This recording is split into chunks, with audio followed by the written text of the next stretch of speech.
नमस्कार, India daily में आप सभी का स्वागत है। आपके साथ मैं हूं किरण और बड़ी खबर के साथ हम बुलेटिन की शुरुआत करेंगे। आपको बता दें कि बड़ी खबर है, कांग्रेस नेता जयराम रमेश का ट्वीट सामने आया है जिसमें उन्होंने दावा किया है कि बीजेपी ने आरएसएस शाखा में सरकारी कर्मचारियों के जाने पर प्रतिबंध को हटा दिया है। 58 साल बाद केंद्र सरकार ने प्रतिबंध को हटाया है। जयराम रमेश ने यह दावा किया है। उन्होंने कहा है कि केंद्र सरकार ने 1966, 1970 और 1980 के आदेशों में संशोधन कर दिया है। 9 जुलाई 2024 को कर्मचारियों पर लगा प्रतिबंध हटा दिया गया है। जयराम रमेश ने 1966 वाले आदेश की फोटो भी शेयर की है। तो वहीं हाफ पैंट में नजर आ सकते हैं सरकारी कर्मचारी, ये बात जयराम रमेश ने कही है। तो ट्वीट करते हुए ये दावा किया है जयराम रमेश ने कि 1966 वाले आदेश की फोटो शेयर करते हुए कि इसे फिलहाल केंद्र सरकार ने हटा दिया है, यानी कि जो प्रतिबंध सरकारी कर्मचारियों पर लगा था अब उसे हटा दिया गया है कि वो आरएसएस की किसी भी गतिविधि में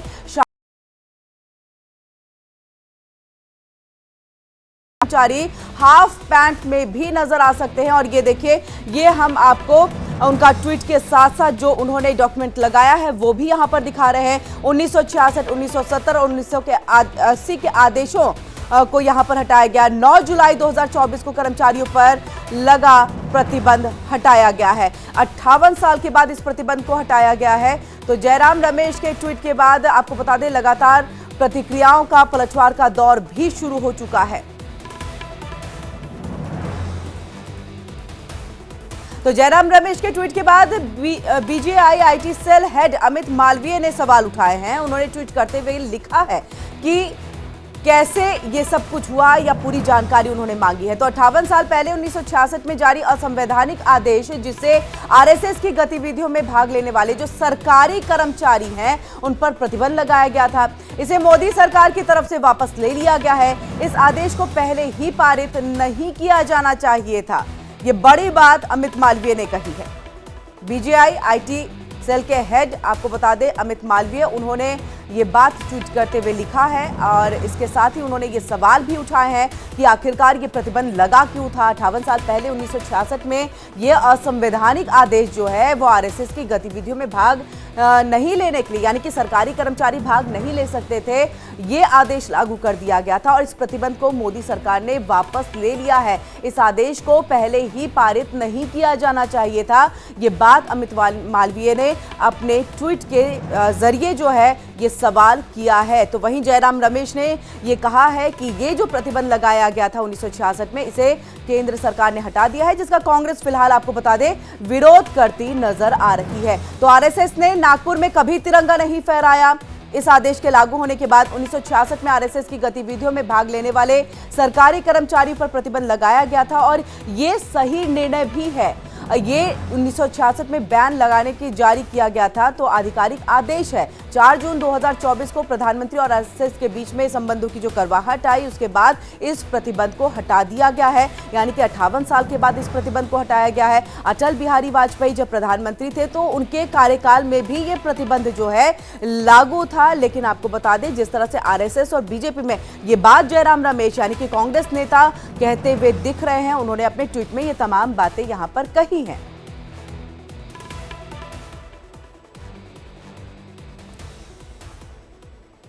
और चलिए ज्यादा बातचीत और जानकारी लेने के लिए हम सीधे रुख कर लेते हैं हमारे लीगल एडिटर आशीष सिन्हा का। आशीष, आपसे हम जानना चाहेंगे ये बहुत बड़ी बात जयराम रमेश ने जिस तरह से ट्वीट करते हुए और नाराजगी भी जाहिर की, इसका विरोध भी किया कि जो प्रतिबंध 58 साल पहले लगा उसे हटा दिया गया है। ये कहा जा रहा है कि आरएसएस और बीजेपी के रिश्ते में कड़वाहट आ रही थी। इसे देखते हुए केंद्र सरकार का फैसला, पूरी जानकारी हम आपसे चाहेंगे। देखिए, दरअसल कल एक ट्वीट वार हुआ था अमित मालवीय में, उसके अलावा जयराम रमेश में। जो सरकारी कर्मचारी हैं अब वो आरएसएस की गतिविधियों में शामिल हो गए। जी, केंद्र सरकार ने संघ की गतिविधियों में सरकारी कर्मचारियों के भाग लेने पर जो प्रतिबंध था 58 साल बाद वो हटा लिया। हालांकि आधिकारिक तौर पर इस बारे में कोई बयान नहीं जारी किया गया है, लेकिन इससे पहले भी कई स्टेट्स, मैं दर्शकों को बता दूं कि इससे पहले जो कई स्टेट्स थे, चाहे वो हरियाणा हो, हिमाचल हो, मध्य प्रदेश और छत्तीसगढ़ हो, उन पर प्रतिबंध पहले से हटाया जा चुका है। लेकिन केंद्र की तरफ से इस मामले में प्रतिबंध नहीं हटाया गया था और 30 नवंबर 1966 में केंद्र सरकार ने सरकारी कर्मचारियों को आरएसएस की गतिविधियों में शामिल होने पर रोक लगा दी थी। कल एक ट्वीट किया गया, सबसे पहले जयराम रमेश की तरफ से ट्वीट किया गया और ये कहा गया कि 58 साल का जो प्रतिबंध था वो हटा लिया गया। उसका पलटवार अमित मालवीय ने किया कि नहीं, वो जो प्रतिबंध था वो गलत था। लेकिन सबसे अहम बात यह है कि पिछले कुछ दिनों में अगर हम देखें तो कई खबरें आई कि बीजेपी और आरएसएस में तल्खियां हैं और इस बात का जिक्र भी जयराम रमेश ने किया और कांग्रेस के जो दूसरे बड़े नेता हैं उन्होंने भी इस बात का जिक्र किया और उन्होंने कहा कि तल्खियों के बीच में इस तरह का फैसला, दरअसल एक मामला जो है वो मध्य प्रदेश में भी चल रहा है। मध्य प्रदेश की निचली अदालत में भी एक मामले की सुनवाई के दौरान कोर्ट ने केंद्र सरकार से उनका रुख पूछा था कि ठीक है, राज्य सरकार ने तो प्रतिबंध हटा लिया, लेकिन केंद्र सरकार का क्या कुछ कहना है। और उसके बाद ये चूंकि जो आदेश की कॉपी है वो 9 जुलाई की है और आज 22 जुलाई है, तो पिछले हफ्ते ये आदेश जारी हुआ था और जिसके बाद कल शाम को ये प्रकाश में तब आया जब उसके बाद केंद्रीय मंत्री, माफ करिएगा, जयराम रमेश ने इस पूरे बारे में ट्वीट किया था। हालांकि आज संसद का पहला सत्र है और आप ये तय मान के चलिए कि इस पहले सत्र में इस पूरे मुद्दे को लेकर हंगामा होना तय है। जी बिल्कुल। आशीष, जिस तरह से जब महात्मा गांधी की हत्या हुई थी उसके बाद ये प्रतिबंध लागू कर दिया गया था सरदार पटेल की तरफ से, हम चाहेंगे कि थोड़ा अगर इतिहास को भी यहाँ पर दर्शकों के सामने रखा जाए, क्योंकि अब हर किसी के मन में ये सवाल कि आखिरकार ये प्रतिबंध लगाया क्यों गया था, क्यों कोई भी सरकारी कर्मचारी जो है वो पार्टिसिपेट नहीं कर सकते थे आरएसएस के किसी भी गतिविधियों में। तो ये तमाम चीजें भी जो है उनके जहन में होंगी, जिसको लेकर के जयराम रमेश या कांग्रेस की अगर हम बात कर ले तो उनकी नाराजगी साफ तौर से यहाँ दिख रही है। नहीं, देखिए, ये तो कांग्रेस की तरफ से आरोप लगाया जा रहा है ना। कांग्रेस की तरफ से कहा जा रहा है कि भाई सरदार पटेल ने इस पे प्रतिबंध लगा दिया था और आरएसएस पे उन्होंने गंभीर आरोप लगाए और ये कहा कि जो आरएसएस है वो कभी भी तिरंगा उन्होंने अपने उसमें हेडक्वार्टर में नहीं फहलाया था। लेकिन जब आपको ध्यान में होगा कि पिछले साल की तस्वीर आई थी जब आरएसएस के हेडक्वार्टर में जो तिरंगा था वो फैला हुआ था। लेकिन सबसे अहम बात यह है कि 58 साल पहले अगर हम लीगली तौर पर देखें तो 58 साल पहले 1966 में एक आदेश जारी किया गया था जिसमें यह कहा गया था कि जो सरकारी कर्मचारी हैं वो संघ की गतिविधियों में हिस्सा ना ले। और सबसे अहम बात यह है कि उसमें इस बात का भी जिक्र किया गया था कि अगर वो हिस्सा लेते हैं तो फिर कानूनी कार्रवाई होगी।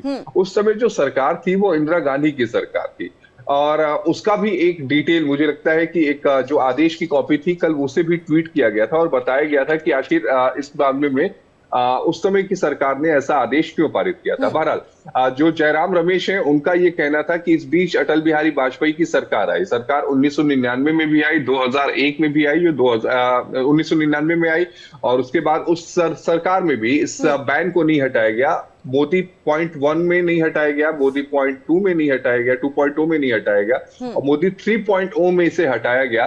तो उनका इशारा कुछ कांग्रेस के नेताओं का इस तरफ भी था कि क्या जो टकराव इस समय बढ़ा है बीजेपी और आरएसएस में, क्या उस टकराव को कम करने की कोशिश तो नहीं की जा रही है। बहरहाल अब देखना यह होगा कि आज क्या रिएक्शन आता है, क्योंकि अभी तक जितनी भी बातें हो रही हैं वो ट्वीट पर हो रही हैं। केंद्र सरकार का जो ऑर्डर की कॉपी है वो भी ट्वीट के जरिए साझा किया गया है, क्योंकि ऑर्डर पुराना है। अगर केंद्र सरकार को साझा करना होता तो वो पहले कर देती, लेकिन ट्वीट के जरिए सारी बातें निकलकर सामने आई है। तो मुझे लगता है कि जैसे जैसे दिन आगे बढ़ता जाएगा जो क्लियरिटी है इस पूरे मुद्दे पर वो सामने आती जाएगी और सरकार को भी इस बारे में खुलकर, जो अगर हम बीजेपी के लोगों की बात करें तो उनके भी बयान आने शुरू हो जाएंगे। लेकिन ये तो तय मान के चलिए कि संसद का सत्र जो है वो हंगामेदार रहने वाला है। बिल्कुल आशीष, ये भी समझना चाहेंगे क्योंकि अमित मालवीय उनका भी यहाँ पर जो है पलटवार सामने आ गया ट्वीट के जरिए। उन्होंने जयराम रमेश के जो ट्वीट है उसका जवाब दिया है उन्होंने, लेकिन ये क्लियर नहीं लिखा है कि हाँ इस बात की पुष्टि हम जो है करते हैं। उन्होंने सीधे तौर पे लिखा कि अगर ऐसा हुआ है तो चीजें जो है मतलब होना नहीं चाहिए था, ये प्रतिबंध लगना नहीं चाहिए था। इस पर उन्होंने सवाल जरूर खड़े किए। पुष्टि अभी फिलहाल जो है अमित मालवीय भी अपने ट्वीट में करते हुए नहीं दिखे। मैंने इसीलिए शुरुआत में ही कहा, जब हमारी बातचीत की शुरुआत हुई थी तो मैंने इसलिए कहा था कि आधिकारिक तौर पर इस बात की पुष्टि नहीं हुई है। अभी तक जो भी बातें चल रही हैं वो केवल ट्वीट वॉर में चल रही हैं, अमित मालवीय के बीच में और जयराम रमेश के बीच में। हालांकि जयराम रमेश जो है वो कांग्रेस के सीनियर लीडर है। उसके बाद पवन खेड़ा ने भी इस मामले में ट्वीट किया, तो गलत कॉपी तो ट्वीट नहीं करेंगे जहां तक मैं उनको जानता हूं। तो कुछ बात है, लेकिन 9 जुलाई का आदेश है, 9 जुलाई के आदेश को केंद्र सरकार खुद चाहती तो लोगों के बीच में ला सकती थी। या 9 जुलाई का आदेश जो है वो 21 जुलाई को कैसे आया कि क्योंकि कल तकरीबन मुझे लगता है कि 10:30 बजे के आसपास ये ट्वीट किया गया होगा।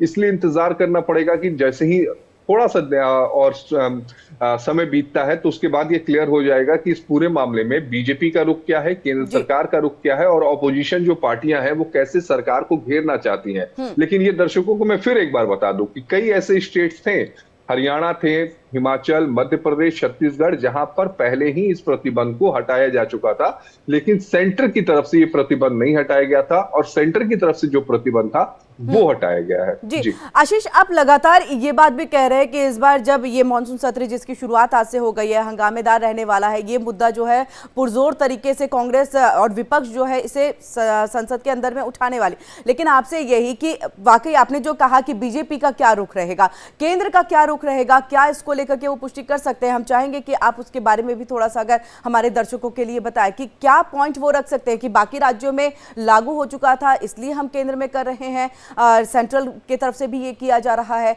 और हमने 2 बार के कार्यकाल में नहीं किया है, इसके पीछे की बड़ी वजह क्या हो सकती है, ये भी हम समझना चाहेंगे आपसे।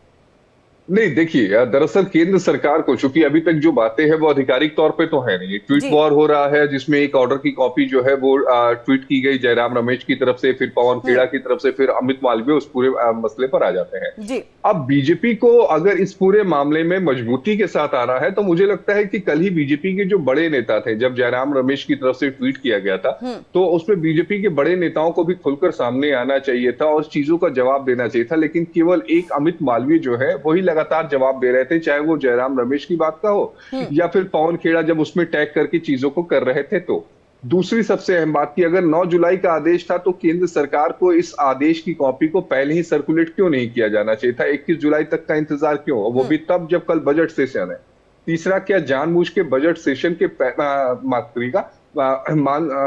तीसरा कि क्या सेशन के पहले ही जानबूझकर इस पूरे रिपोर्ट यानी जो आदेश की कॉपी है उसको सर्कुलेट किया गया? चौथा, हालांकि आरएसएस की तरफ से इस फैसले का स्वागत किया गया है, क्योंकि कल मेरी आरएसएस की देर रात कुछ नेताओं से बात की गई तो उन्होंने कहा कि आशीष जी हम इस फैसले का स्वागत करते हैं, तो आरएसएस इस फैसले का स्वागत करता है। लेकिन बीजेपी के बड़े नेता अभी भी आप ध्यान दीजिए कि खुलकर अभी मैदान में नहीं आए। लेकिन फिर भी कहीं ना कहीं ये एक संभावना जरूर जताई जा रही है, जो जयराम रमेश ने भी कहा कि जो तलखी है वो कहीं ना कहीं खत्म होगी अगर ये आधिकारिक पुष्टि हो जाती है केंद्र की तरफ से। आपका बहुत बहुत शुक्रिया आशीष, हमसे जुड़ने के लिए और तमाम जानकारी हम तक यहाँ पर पहुंचाने के लिए।